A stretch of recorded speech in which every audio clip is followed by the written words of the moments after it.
Hai guys, खुलुमबाय नोंथांमोनखौ आंनि मोनसे गोदान भिडिअ बयखौबो बरायनानै लाग्रोबाय। आसा खालामो नोंथांमोना गासैबो मोजाङै दङ। आंबो मोजाङै दं आरोना दासान्दि इसोरनि ओमफ्राय मा होनोबा जोंनियाव बिराद अखा हानाया सप्तासेनि बारबाय आरोना दिनैसिम।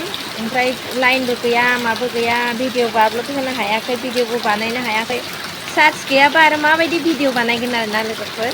बेनिफ्राय पावार बेंक लायब्रबलायबाय जोंहा सासेया मैयायो आंहा हासबेन्डआ। बेनिफ्रायसो आं दिनै चार्ज होब्रबबाय, होनानै दसे दै जाजोबथारबाय, मा खालामगोनसो जाबाय आं। ओमफ्राय बिराद बार गोसाबो बारदोंमोन आरोना मैयानि दिनाव। दंफां आरिबो बायदों, जों थानाय खाथियावबो दंफां बायदिसिना बायजोबदों आरोना। जों थानाय खाथियावनो माने ओरैबायदि दैया लोमखावजोब्बाय हस्पिटालाव, माने बिल्डिं गोजौ गोजौआव थानायफोराल'सो एसे बासिबाय आरोना। गाहायाव थानायफोराथ' बिसोरनिया बायदिसिना गोजावलांबाय, गुगालांबाय न'फोरा। बिदिनो गेस बथल मा बथल जि जोम माने अबस्था गैयै गोदाव सोराव आलाय सिलाय जानांबाय आरोना। ओमफ्राय मेन टाउन मेन रेल स्टेसनानो माबायदि दैजों बुंफबजोब्बाय आरोना लोगोफोर। नायलाय माबायदि बुंफबदों।